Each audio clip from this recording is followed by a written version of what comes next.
Hello and welcome to the latest Scotland forecast from the Met Office. Friday morning starts off with some brightness in the far northeast. Otherwise, it's another grey start and there'll even be some damp weather across central and southern parts of the country. Central belt starts off with patchy rain and drizzle.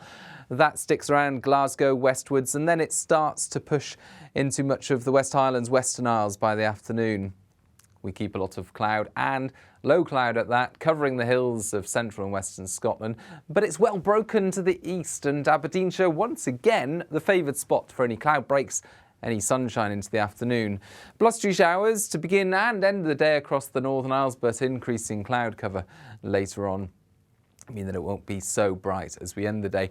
Temperatures, well, a smidge higher for some southern and western areas, 8 or 9 Celsius possible by the end of the day. But you can see the extent of the cloud cover. It's not going to be particularly cheerful out there. Many parts of Dumfries and Galloway dry as we end the afternoon, but you can see some spots of rain and drizzle for the central belt, for western parts of the central belt in particular. The cloud increasingly filling in as we go into the evening for Aberdeenshire, Caithness, Sutherland. Northern Isles keep the showers coming and going at this stage, but the damp weather, the outbreaks of rain and drizzle, primarily light, just stick around for the West Highlands into the Western Isles as we end the day. A stiff breeze as well across northern and northwestern parts of Scotland. That will help to push this area of rain and drizzle on, and it will push into the Northern Isles through the night. Then we're left with some broken cloud.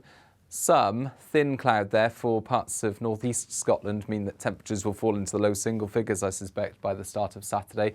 But because of the breeze, because of the extent of that low cloud, the hill fog as well, it's not going to be a particularly chilly start to the weekend. Mostly we're looking at around mid-single figures. And Saturday's another day in which we've got extensive cloud cover, hill fog, mist and murk in the west, and outbreaks of rain. Increasingly wet and windy in the northwest towards the end of Saturday. The winds picking up and weather fronts starting to approach from the northwest. They will bring a big change in the weather on Sunday, but a few days of grey, gloomy skies to contend with before that happens. The weather turning unsettled into the start of next week. And of course, you can find out more about that via the Met Office social media channels. Bye-bye.